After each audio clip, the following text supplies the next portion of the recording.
بسم اللہ الرحمن الرحیم صلی اللہ علیہ محمد۔ تمام دیکھنے اور سننے والوں کو نہید احمد جیلانی کا سلام۔ ناظرین، آپ کو جیلانی جی یوٹیوب، ٹک ٹاک، فیس بک پیج پر خوش آمدید۔ اللہ عز و جل سے دعا ہے اللہ عز و جل آپ کو جہاں بھی رکھے، اپنے اہل خانہ سمیت باخیریت رکھے، خوش بھی رکھے اور محفوظ بھی۔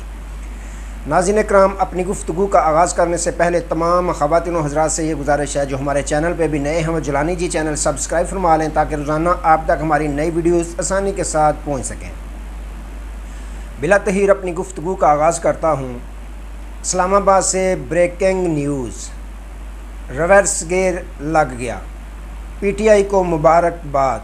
بڑی پیش رفت اور حکومتی کشتی ڈوبنا شروع۔ ان تمام ایشوز پہ میں نے بات کرنی ہے۔ ناظرین کرام، سب سے پہلے بات کرتے ہیں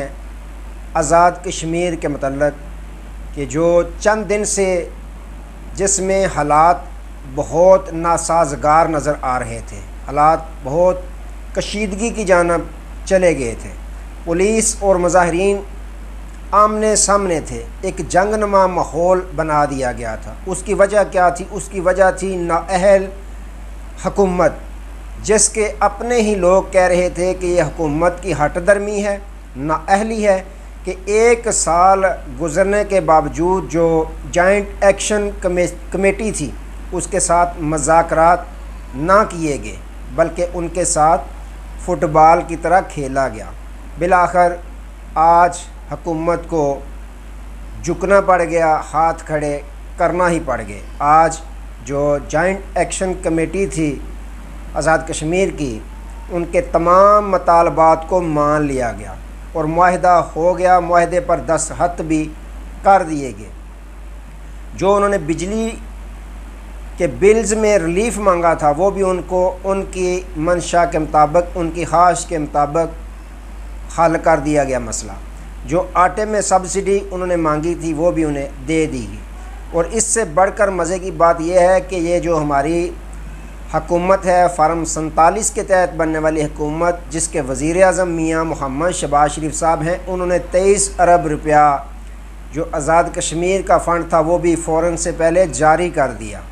کہ یہ لیں، آپ جان چھڑائیں، جس طرح بھی ممکن ہوتا ہے آپ جان چھڑائیں، یہ فنڈ لیں آپ۔ تو ناظرین کرام، اگر یہ ایک سال پہلے مذاکرات کر لیے جاتے تو جو قیمتی جانوں کا ضیاع ہوا آزاد کشمیر میں، یا جتنے لوگ زخمی ہوئے، جو توڑ پھوڑ ہوئی، وہ کم از کم اس تمام صورتحال سے بچا جا سکتا تھا اگر ایک سال پہلے یہ حکومت ہوش کے ناخن لیتے ہوئے ان کے ساتھ مثبت مذاکرات کرتی تو آج یہ دن دیکھنا نہ پڑتا۔ لیکن انہوں نے یہ وتیرہ بنایا ہوا ہے کہ جب حالات زیادہ خراب ہو جائیں، جب پانی سر سے اوپر چلا جائے تب ہی یہ مانتے ہیں، ویسے یہ مانتے نہیں ہیں۔ ناظرین کرام، ایک طرف تو یہ ہوا، دوسری جانب آج میاں محمد شہباز شریف صاحب نے جو پارٹی صدارت تھی مسلم لیگ نون کی، اس سے بھی استعفیٰ دے دیا ہے۔ اس کی وجہ یہ ہے کہ میاں محمد نواز شریف صاحب کو پارٹی صدارت دی جانے والی ہے، جس کے لیے باقاعدہ جو ان کا مرکزی مجلس عاملہ کا اجلاس ہے 28 مئی کو وہ طلب کر لیا گیا ہے۔ اب خبریں یہ ہیں کہ میاں محمد نواز شریف صاحب کیونکہ فارغ ہیں، فری ہیں، ان کے پاس کوئی بھی ذمہ داری نہیں ہے، ایک سیٹ انہوں نے جیتی ہے مر کر، حلقہ NA 130 سے فارم 47 کے تحت، 45 کے تحت وہ بھی ہارے ہوئے تھے، لیکن اب بالکل وہ آئے تو وہ چوتھی مرتبہ وزیر اعظم پاکستان بننے تھے، لیکن کچھ بھی ان کے ہاتھ نہ آیا۔ اب پارٹی نے سوچا کہ ان کو کسی طریقے سے پارٹی صدر بنا دیں تاکہ ان کا دل جو ہے وہ لگا رہے پاکستان میں، نہیں تو لندن جانے کے چانس بہت زیادہ موجود ہیں۔ تو فیصلہ کیا گیا کہ صدارت جو ہے پاکستان مسلم لیگ نون کی وہ میاں محمد نواز شریف صاحب کو دوبارہ دی جائے۔ اب باتیں یہ کی جا رہی ہیں کہ میاں شہباز شریف صاحب کیونکہ وزیر اعظم پاکستان ہیں، ان کے پاس اتنا وقت نہیں ہوتا کہ وہ پارٹی صدارت یا پارٹی کے متعلق معاملات کو دیکھ سکیں، تو اس لیے فیصلہ یہ کیا ہے کہ میاں نواز شریف صاحب اب صدارت دوبارہ جو ہے وہ اپنے پاس رکھیں۔ ناظرین کرام، ایک طرف یہ سلسلہ چلا، دوسری جانب آج ہائی کورٹ اسلام آباد سے پاکستان تحریک انصاف کو بڑا ریلیف ملا، کیونکہ اس پہ اگر کہیں پاکستان تحریک انصاف کو مبارکباد دینی چاہیے تو یہ بات درست رہے گی۔ آج کیس تھا کہ خان صاحب پر پابندی لگائی تھی جو احتساب عدالت کے جج ہیں انہوں نے کہ آپ نے اداروں کے خلاف گفتگو میڈیا سے نہیں کرنی، تو وہ چلے گئے۔ ان کے وکلاء جو ہیں وہ سلمان اکرم راجہ ہائی کورٹ اسلام آباد میں، انہوں نے یہ درخواست دائر کر دی کہ کیوں پابندی لگائی جا رہی ہے میڈیا کو کوریج سے، اور خان صاحب کو میڈیا کے ساتھ بات چیت کرنے سے جو پابندی لگائی ہے احتساب عدالت کے جج نے، اس فیصلے کو اڑایا جائے۔ تو آج باقاعدہ اسلام آباد ہائی کورٹ میں چیف جسٹس میاں عمر فاروق نے اس کی سماعت کی۔ جسٹس گل حسن اورنگزیب بھی ساتھ ہی تھے۔ انہوں نے وہ فیصلہ جو احتساب عدالت کا تھا اس کو اڑا کے رکھ دیا۔ انہوں نے کہا کہ میڈیا کو اجازت ہے کہ وہ جو حقائق پر مبنی سچی خبریں ہوں ان کو وہ چلائیں، جھوٹ سے اجتناب کریں۔ تو یوں پاکستان تحریک انصاف کے چیئرمین عمران خان صاحب کو بڑا ریلیف دیا آج اسلام آباد ہائی کورٹ نے کہ آپ گفتگو کر سکتے ہیں، آپ پہ کوئی پابندی نہیں، آپ میڈیا کے ساتھ ٹاک کر سکتے ہیں۔ تو آج ناظرین کرام جو احتساب عدالت کا فیصلہ تھا اسلام آباد ہائی کورٹ نے اس کو اڑا کے رکھ دیا، جس میں پابندی لگائی گئی تھی کہ میڈیا کوریج نہیں کر سکتا، خان صاحب سے سوالات نہیں کر سکتا، اور خان صاحب جو ہیں وہ بھی ان کے میڈیا کے جوابات نہیں دیں گے، یہ پابندی تھی۔ لیکن آج اسلام آباد ہائی کورٹ نے اس پابندی کو اڑا کے رکھ دیا۔ ناظرین کرام یہ بھی پاکستان تحریک انصاف کے لیے اچھی خبر، اور دوسری سب سے بڑھ کر جو اچھی خبر یہ ہے کہ جو ریوڑیاں سمجھ کر بانٹی گئی تھیں پاکستان تحریک انصاف کی مخصوص نشستیں، M Q M, Peoples Party, Muslim League نون اور جے یو آئی فے کو تقسیم کی گئی تھیں مال غنیمت سمجھ کر۔ پھر آپ کو معلوم ہے کہ سپریم کورٹ آف پاکستان کے جج صاحبان جسٹس منصور علی شاہ اور جسٹس عطر من اللہ صاحب، انہوں نے جب پاکستان تحریک انصاف نے اپنی درخواست دائر کی کہ ہماری مخصوص نشستوں کا کوٹا ہمیں دیا جائے،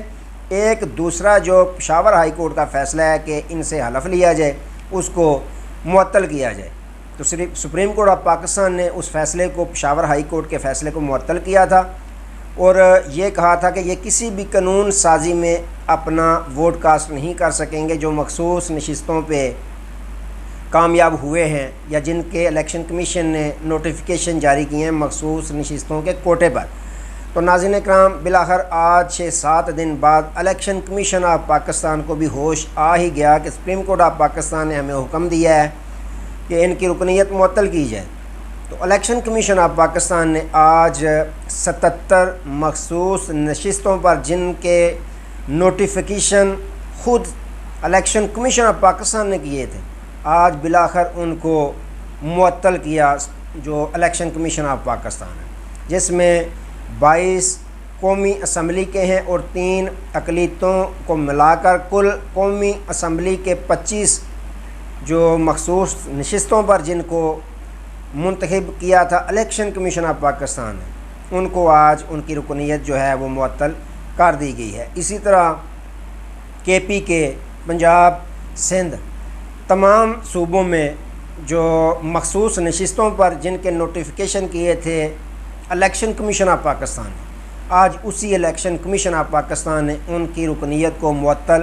کر دیا ہے۔ یہ پاکستان تحریک انصاف کے لیے بہت ہی بڑی خوشی کی خبر ہے۔ اب لگ یوں رہا ہے کہ یہ جو مخصوص نشستیں پاکستان تحریک انصاف کی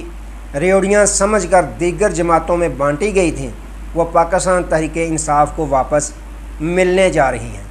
سپریم کورٹ آف پاکستان کے فیصلے سے صاف نظر آ رہا ہے کہ یہ پاکستان تحریک انصاف کو مخصوص نشستوں کا کوٹا واپس ملنے جا رہا ہے۔ ناظرین کرام، آج خان صاحب نے میڈیا نمائندگان سے گفتگو کرتے ہوئے شیر افضل مروت کے متعلق بھی بات کی۔ انہوں نے کہا کہ میں پارٹی میں ڈسپلن کا بہت خیال رکھتا ہوں، جو ڈسپلن کے مطابق نہیں چلتا اس کی پاکستان تحریک انصاف میں کوئی جگہ نہیں۔ انہوں نے کہا کہ بے شک شیر افضل مروت نے پارٹی کے لیے بہت خدمات سر انجام دی ہیں جو بھولی نہیں جا سکتی، لیکن سعودی وفد کے متعلق جو انہوں نے جو بیان دیا وہ سراسر غلط تھا۔ حالانکہ جو محمد بن سلمان ہیں 2 مرتبہ انہوں نے میرے کہنے پر OIC کا اجلاس بلایا، تو ان معاملات میں کسی کو بخشتا نہیں۔ ہاں، اگر پارٹی کی جو ڈسپلن ہے اس پر وہ ڈسپلن کے مطابق چلتے ہیں تو کوئی ایشو نہیں ہے، وہ اپنی ڈیوٹی کریں، وہ پارٹی میں کام کریں، لیکن اکثر ان کے متعلق یہی مجھے شکایت ملتی تھی کہ وہ تمام جو ہیں امیدوار پاکستان تحریک انصاف کے جو سینئر ہیں ان کے متعلق کوئی نہ کوئی وہ گڑبڑ کرتے تھے، کوئی نہ کوئی بیان دے دیتے تھے۔ تو ناظرین اکرام، آج خان صاحب نے واضح پیغام دے دیا کہ شیر افضل مروت کو پارٹی سے نکالا نہیں بلکہ نوٹس جاری کیا تھا میرے ہی حکم پر، لیکن وہ اگر ڈسپلن کا خیال رکھتے ہیں تو وہ پارٹی میں اپنی ذمہ داریاں ادا کریں۔ تو یوں ناظرین اکرام شیر افضل مروت کے متعلق خان صاحب کا بیان آ گیا ہے۔ تو ویسے بھی دیکھیں تو شیر افضل مروت نے چپ سادھ لی ہے، کچھ دنوں سے وہ افسردہ ضرور ہیں لیکن پارٹی کے خلاف یا کسی بھی رہنما کے خلاف وہ بیان نہیں دے رہے اور میڈیا کا سامنا بھی کرنے سے وہ پرہیز کر رہے ہیں۔ تو ناظرین اکرام، آج کے لیے اتنے، دوبارہ نئے موضوع کے ساتھ آپ کی خدمت میں حاضر ہوں گے۔ تب تک لیے اجازت دیجیے، اپنا بہت سارا خیال رکھیے اور اپنے اس چینل کا بھی۔ اللہ حافظ۔